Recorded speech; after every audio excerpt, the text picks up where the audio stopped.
Good. And ready.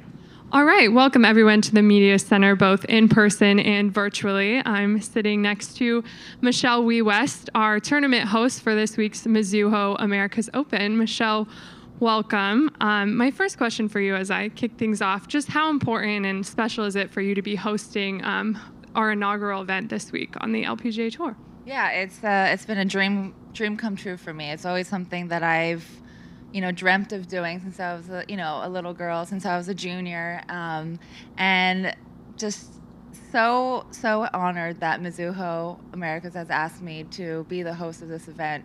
Something that I thought would happen 10, 20 years from now, but it happened so fast, and it's amazing. And Mizuho Americas has been an amazing partner. This week has been unbelievable, and I can't believe it's here. Thank you all for being here.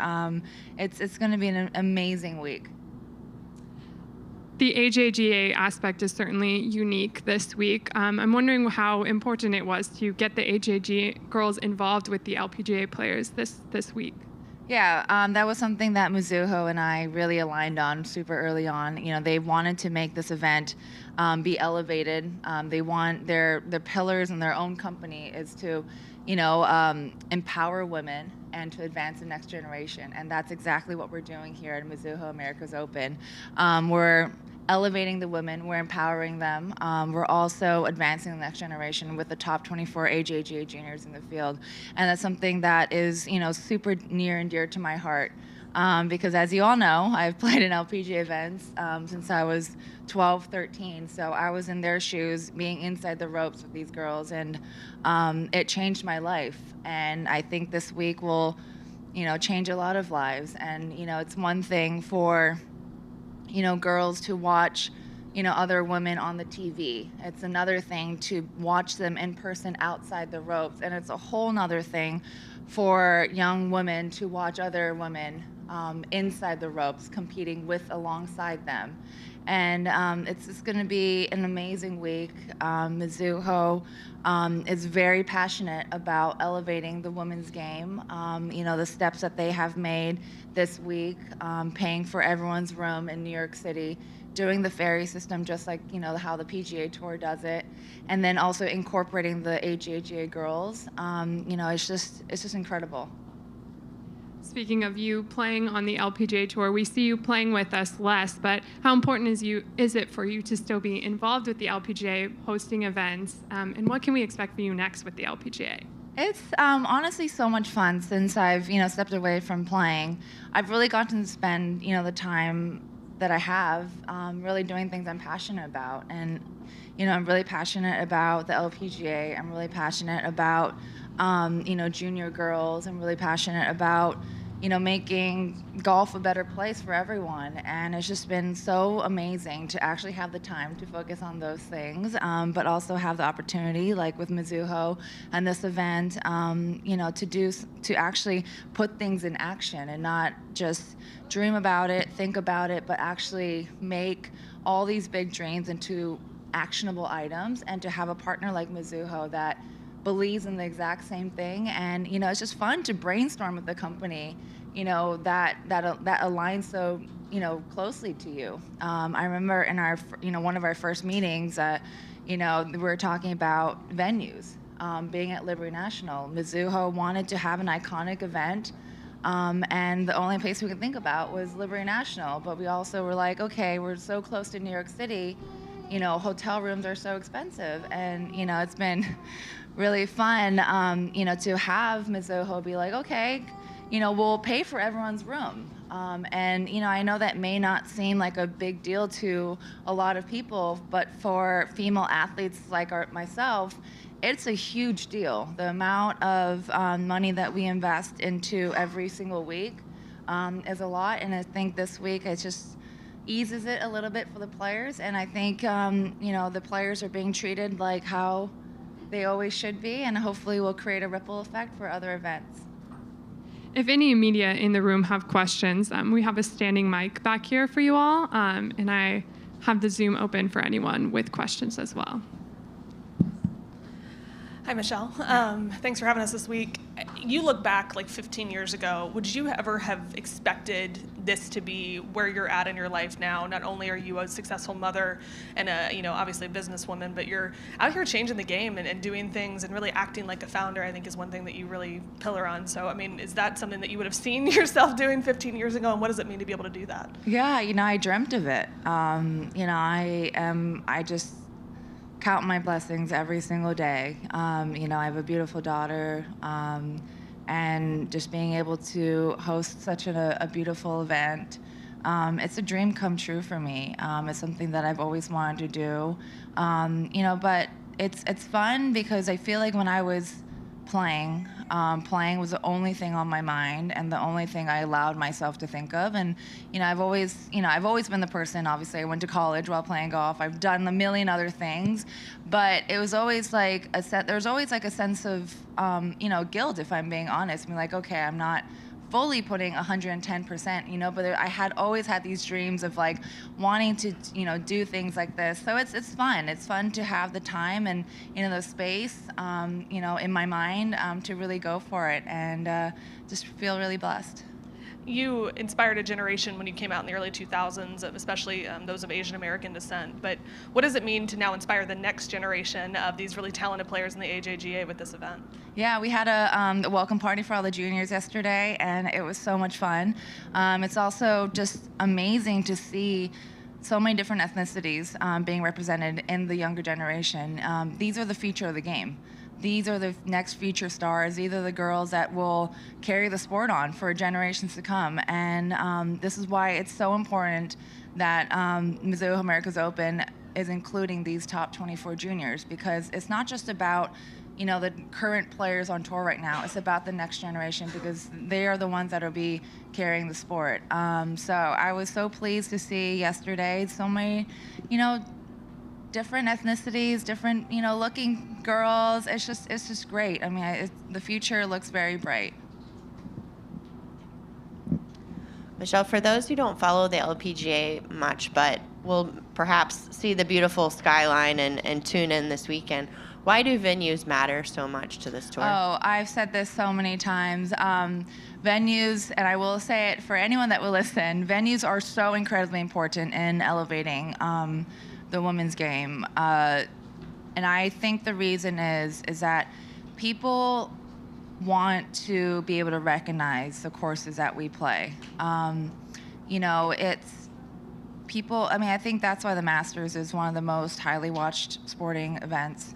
It's because the spectators, even though many of them have never played it, they memorized every single shot that Tiger has ever played on that golf course, that Phil has ever played on that golf course, and they know that when someone tees off, that they know exactly.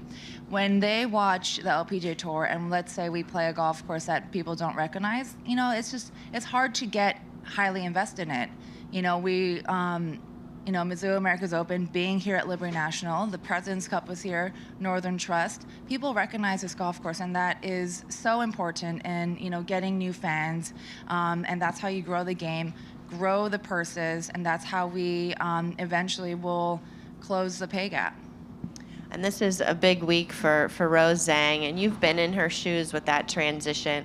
What's your best advice for her moving from the amateur ranks to the professional ranks with so much expectation? Yeah, no, she is a rock star. She has literally won, every single thing that she could have won. So this is a very natural step for her. I think she spent more time being world number one than I think more weeks that I stayed an amateur. So I'm incredibly proud of her. I think it's just so great to see how much she's loving Stanford as well. It seems like the team dynamic is so great. I've spent a lot of time talking with her about finishing her degree. I'm so proud that she's decided to do that, and hopefully, she'll get her degree as well. But she's loving school. She's loving it, and I think she's going to do great. I think she's going to transition great. She's played the U.S. Open. She's played a couple big events, but I always know that, debut week is, always nerve-wracking. I very vividly remember mine. It didn't turn out the way I hope so. Hopefully it will go better for her this week. But yeah, no, I think she's going to do great. I think, she is a rock star, and I cannot wait to see what she does on tour. If I could just ask one follow-up about Stanford specifically. Have you shared with her why it was important for you to get that degree and what that meant to you? Yeah, I don't think I even have to explain it. I didn't even have to explain it to her. She knows. I mean, she loves being at college. She loves the life. She loves the school and studying and the team dynamic. Obviously, it's going to be a little bit different now. We're called civilians. The ones that were on NCAA teams. She's now will be a civilian on campus. But yeah, I think I don't even need to explain to her. She knows. She wants to do it. It's just a matter of it seems impossible. It seems impossible to get a degree and to play full-time on tour. And, I think it just telling her that you can do it. It is possible. And appeasing her in that way, I think, went a long way. But yeah, I didn't really have to do much explaining. I think once you go, you just kind of, it's just so amazing. You want to be there. You never want to leave. Thank you.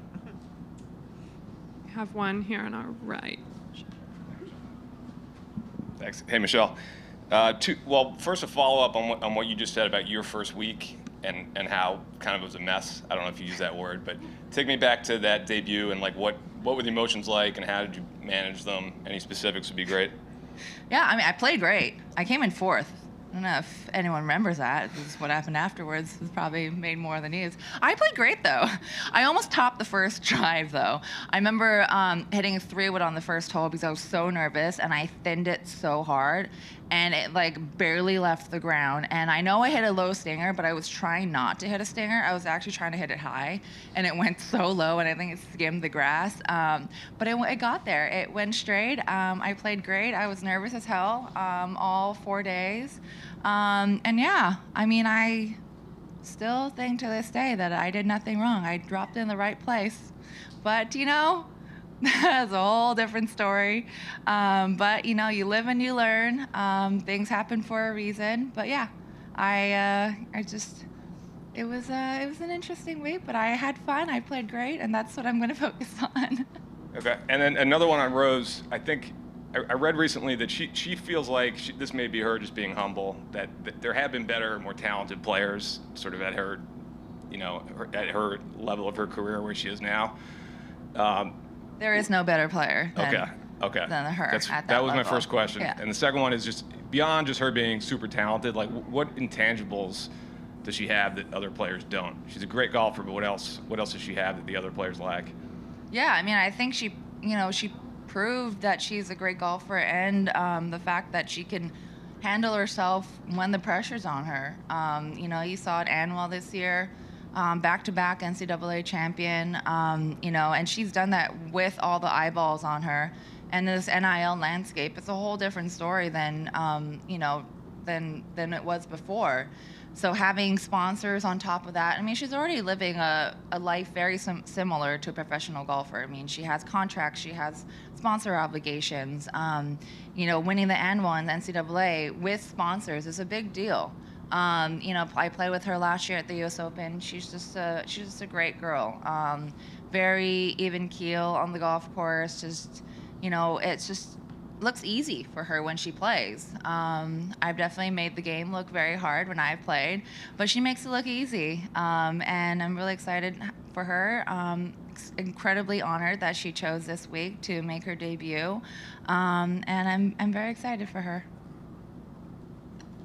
I have a question on the Zoom. Kent, why don't you go ahead and unmute yourself?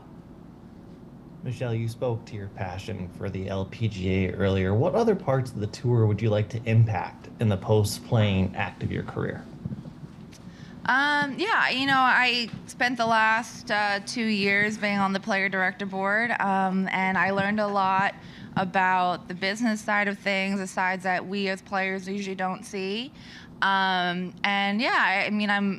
very close with Molly, the commissioner. We talk all the time, and just always love, giving my 2 cents and, try to help wherever I can. Always try to keep an open communication.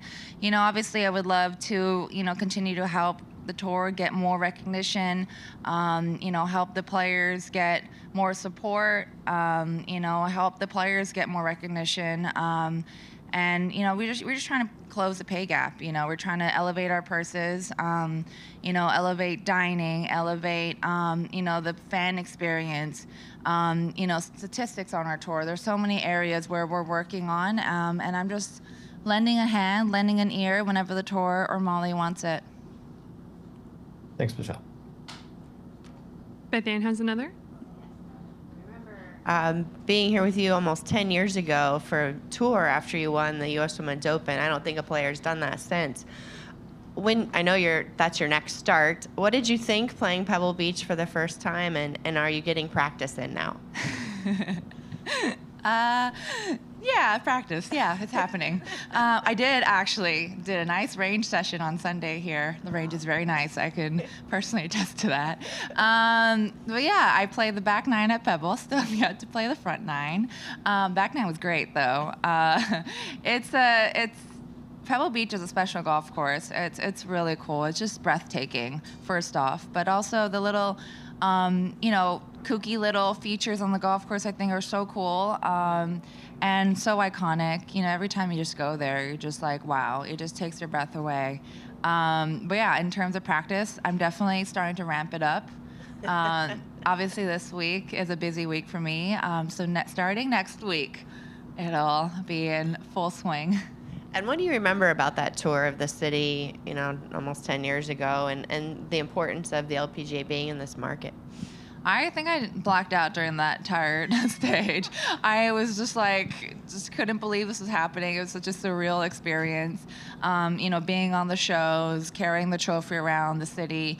New York City is one of my favorite cities in the whole world, and it's just so amazing how big the city is.